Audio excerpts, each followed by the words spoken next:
From विशांक law academy. आज हम पढ़ने जा रहे हैं सेक्शन 30। सेक्शन 30 बहुत इंपॉर्टेंट है, इसके लिंक स्टडी भी आप हमें करनी पड़ेगी आईपीसी के सेक्शंस के साथ, और आपका कुछ और भी सेक्शंस है जो सीआरपीसी के ही है, उनसे भी हमें लिंक स्टडी है इसमें साथ। ठीक है, तो पहले बात करते हैं सेक्शन 30 क्या कहता है। सेक्शन 30 का फर्स्ट क्लॉज कहता है कि the court of magistrate, court of magistrate का मतलब है यानी कि सीजीएम, ठीक है, चीफ जुडिशियल सीएमएम कह लीजिए, या जुडिशियल मजिस्ट्रेट फर्स्ट क्लास, या मेट्रोपॉलिटन मजिस्ट्रेट कह लीजिए, या आपका फर्स्ट क्लास में जुडिशियल मजिस्ट्रेट फर्स्ट क्लास या सेकंड क्लास कह लीजिए, जो भी है, ये आपका फाइन लगा सकते हैं, में अवॉर्ड इम्प्रिजमेंट दे सकते हैं, यानी कि सजा जेल भेज देंगे। किस बेस पर? इन डिफॉल्ट ऑफ पेमेंट, यानी कि फाइन नहीं दिया तो आपको जेल भेज देंगे। जैसे मान लीजिए एक जज साहब है, जैसे हमने एक आदमी को सजा सुनाई 3 साल एंड फाइन सुनाया 2 लाख का, ठीक है, 2 लाख का फाइन सुनाया। अब मान लीजिए 3 साल तो वो सजा काटेगा ही काटेगा, किसी भी ऑफेंस में 3 साल की सजा तो काटेगा ही काटेगा।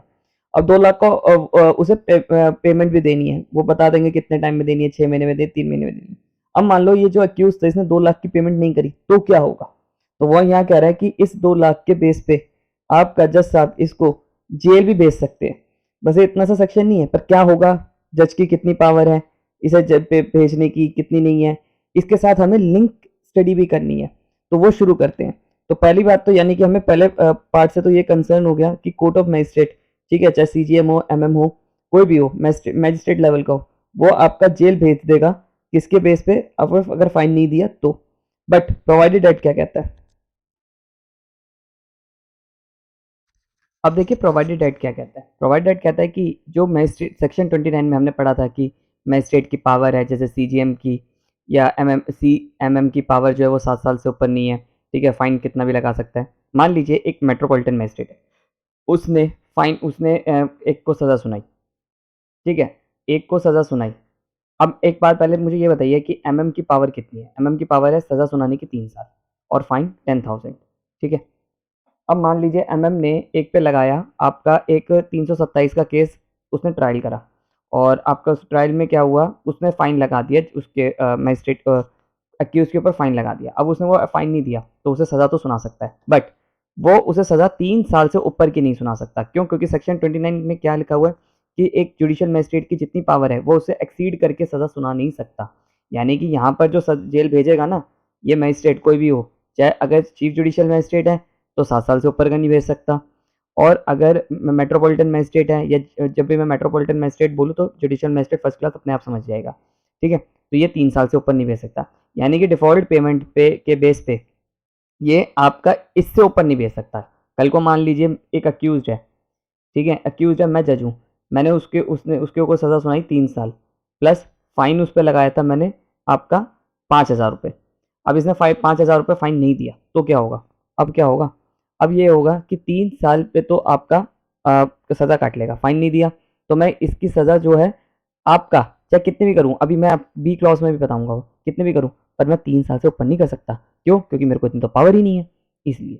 हालांकि सेक्शन 325 में क्या रखा है कि आप हायर में भेज सकते हो। मैंने बताया था ना कि अगर जुडिशियल मजिस्ट्रेट को ट्रायल कर रहा है वो 10 साल वाले केस का, और सज़ा तो वो 3 साल ही सुना सकता है, तो वो ऊपर वाले सेशन में भेज देगा, इसको भेज देगा, वो चीज़, ठीक है। तो यहाँ पर यही बात है।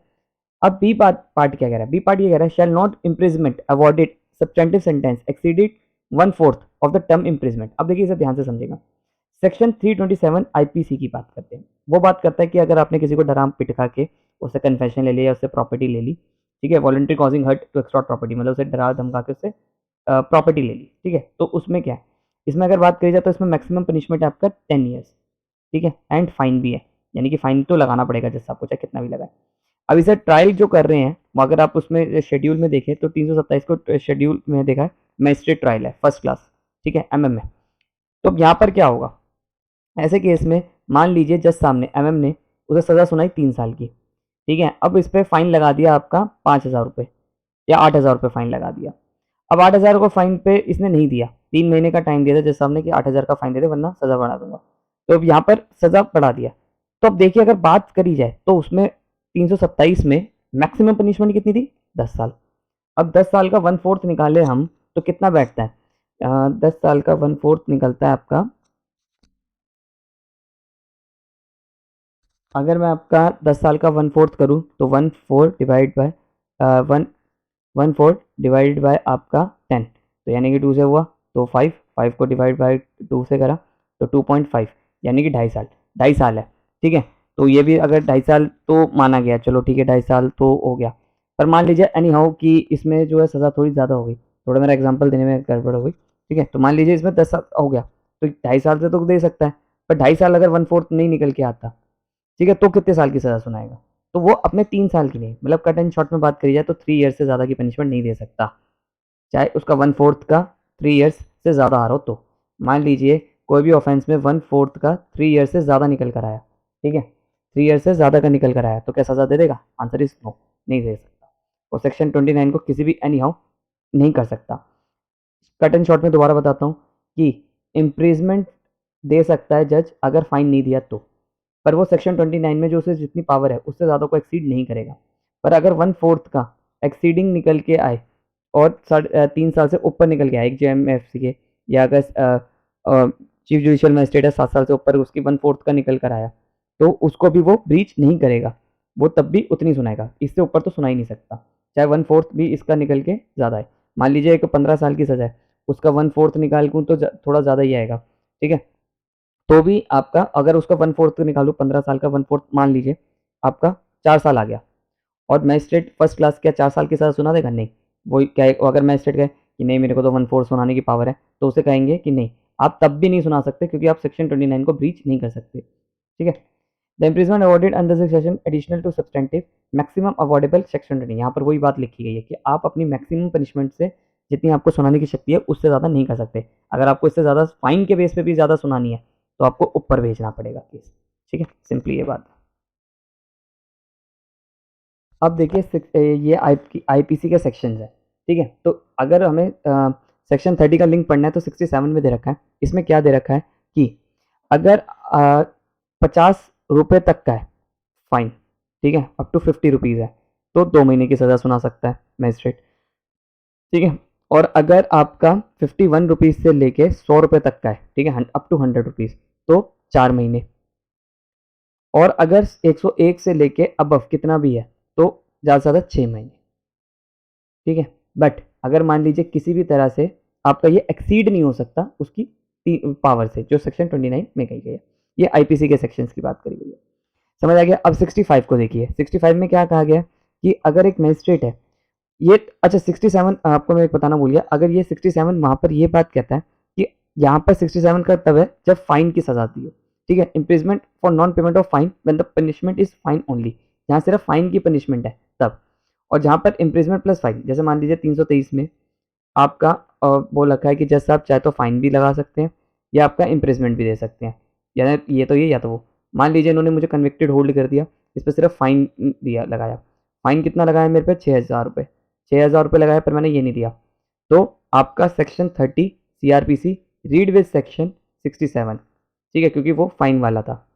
बट मान लीजिए मुझे 323 में ऑफेंस में कन्विक्टेड करा, उसमें मेरे को सज़ा भी दी, ठीक है, इम्प्रिजमेंट दी 2 महीने की प्लस फाइन भी लगाया, तो मैं 60, अब फिर कौन सा रीड होगा आपका section 30 plus read with section 65।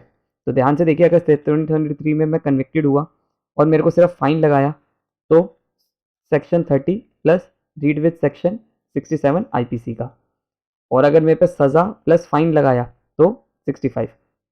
ठीक है, तो अगर इसका ब्रीच करा मैंने, ठीक है, तो मेरे पे कितना लगेगा आपका, अगर मैंने वही वाली बात आ गई अप टू 50 रुपीज़ वाला है तो सॉरी अप टू 50 रुपीज़ है तो 2 मंथ, और अगर 51 से लेके 100 रुपये है तो 4 महीने, 101 से लेके अबव है तो 6 महीने। ठीक है, और अगर जिसमें मेरे को इम्प्रिजमेंट और प्लस फाइन सुना है उसमें करते हैं तो क्या होगा, उसमें आपका मैक्सिमम नॉट एक्सीडिंग 1/4, उसका पनिशमेंट का 1/4 को ज़्यादा एक्सीड नहीं कर सकते। पर यहाँ पर एक और बात याद रखनी पड़ेगी, चाहे उसका मैक्सिमम का 1/4 निकल के मैजिस्ट्रेट की पावर जो सज़ा सुनाने की पावर है उससे ज़्यादा निकल के भी आ जाए तो भी नहीं सुना सकता। जैसे मान लीजिए कोई उन्होंने इम्प्रिजमेंट लगाई और फाइन लगाया मैजिस्ट्रेट ने, और वो उसको एक वो जुडिशियल मैजिस्ट्रेट ने लगाया जो 3 साल तक की सज़ा सुना सकता है, पर अगर उसने देखा ऑफेंस ट्रायल जो कर रहा है उसकी पनिशमेंट की अगर 1/4 गिनूँ तो 3.5 साल आ गया, तो क्या मैजिस्ट्रेट 3.5 साल लगा देगा फाइन की? नहीं, वो 3 साल की पावर को एक्सीड ही नहीं कर सकता। कट एंड शॉर्ट में भैया मैजिस्ट्रेट अपनी पावर से ज़्यादा का फाइन नहीं लगा सकता, अगर उसे सज़ा नहीं सुना सकता, अगर उसने अपनी पावर से ज़्यादा सज़ा सुनानी है तो 325 सीआरपीसी में उसे आगे अपनी ऊपर वाली कोर्ट से भेजना पड़ेगा। सिंपल सी बात, इतनी सी बात है। अब देखिए 421 क्या कहता है।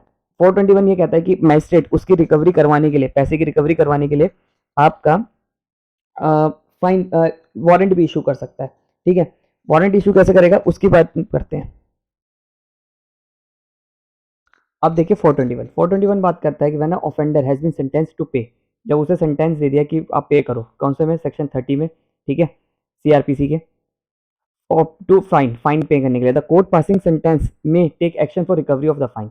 अब रिकवरी फाइन के लिए आपका वो उसकी वारंट इशू कर सकती है। वारंट मैंने आपको पहले बताया था आपका कोर्ट ही करती है। अब दो तरह के वारंट है यहाँ पर। एक वारंट है मूवेबल प्रॉपर्टी से रिलेटेड, अगर मूवेबल प्रॉपर्टी है तो उसकी प्रॉपर्टी को अटैच कर लेंगे, जैसे बाइक वाइक है, कार है, तो वो मूवेबल है, उसे अटैच कर लेंगे। और अगर कोई इमूवेबल प्रॉपर्टी है, जैसे मान लो ये दिशांक है, उसके नाम पे एक बाइक है, ठीक है, बाइक को बेच के मैजिस्ट्रेट करवा लेगा, बट मान लो उससे भी पैसा पूरा नहीं हुआ, तब मैजिस्ट्रेट क्या करेगा, आपका इसकी इमूवेबल प्रॉपर्टी पे कलेक्टर को ऑर्डर देगा जहाँ पर वो इमूवेबल प्रॉपर्टी होगी। जैसे मान लो ये जज जो था जिसने वारंट इशू करा वो है फरीदाबाद का, और जो ये है क्या नाम है, प्रॉपर्टी जो है मेरी वो कहाँ पर है, शादरा में। तो ये फरीदाबाद का जज वहाँ के डिस्ट्रिक्ट मजिस्ट्रेट के, शादरा के डिस्ट्रिक्ट मजिस्ट्रेट, क्योंकि वहाँ पर प्रॉपर्टी है मूवेबल प्रॉपर्टी, ठीक है, जो मेरी ज़मीन पड़ी है 50 गज की वो तो वहाँ की है, उसे कहेगा भाई इसे बेच के जो पैसा है वो फाइन में जमा करवाओ, या तो विक्टिम को पे करो या आप उसे सीधा करो।